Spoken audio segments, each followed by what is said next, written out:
नमस्कार, आप सुन रहे हैं अमर उजाला काव्य और मैं हूं दीपाली अग्रवाल।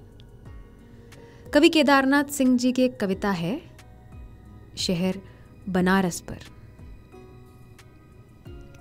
इस शहर में वसंत अचानक आता है और जब आता है तो मैंने देखा है लहर तारा या मंडुआडीह की तरफ से उठता है धूल का एक बवंडर और इस महान पुराने शहर की जीभ किरकिराने लगती है।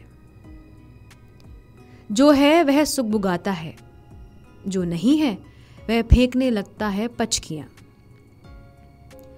आदमी दशाश्वमेध पर जाता है और पाता है घाट का आखिरी पत्थर कुछ और मुलायम हो गया है।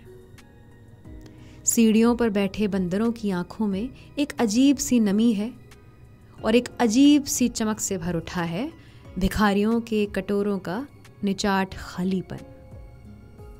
तुमने कभी देखा है खाली कटोरों में वसंत का उतरना? यह शहर इसी तरह खुलता है, इसी तरह भरता और खाली होता है। यह शहर इसी तरह रोज रोज एक अनंत शव ले जाते हैं कंधे अंधेरी गली से चमकती हुई गंगा की तरफ।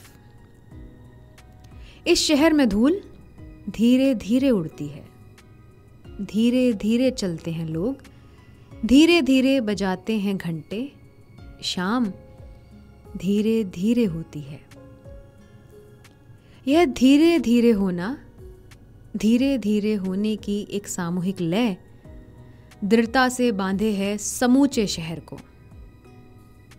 इस तरह कि कुछ भी गिरता नहीं है, कि हिलता नहीं है कुछ भी, कि जो चीज़ जहाँ थी वहीं पर रखी है, कि गंगा वहीं है, कि वहीं पर बंधी है नाव, कि वहीं पर रखी है तुलसीदास की खड़ाओ सैकड़ों बरस से।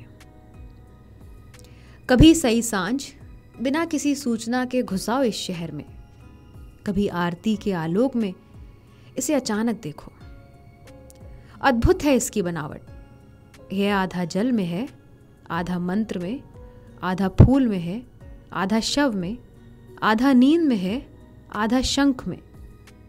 अगर ध्यान से देखो तो यह आधा है और आधा नहीं है। जो है वह खड़ा है बिना किसी स्तंभ के, जो नहीं है उसे थामे हैं राख और रोशनी के ऊंचे ऊंचे स्तंभ, आग के स्तंभ और पानी के स्तंभ, धुएं के, खुशबू के, आदमी के उठे हुए हाथों के स्तंभ। किसी अलक्षित सूर्य को देता हुआ अर्घ्य शताब्दियों से इसी तरह गंगा के जल में अपनी एक टांग पर खड़ा है यह शहर, अपनी दूसरी टांग से बिल्कुल बेखबर।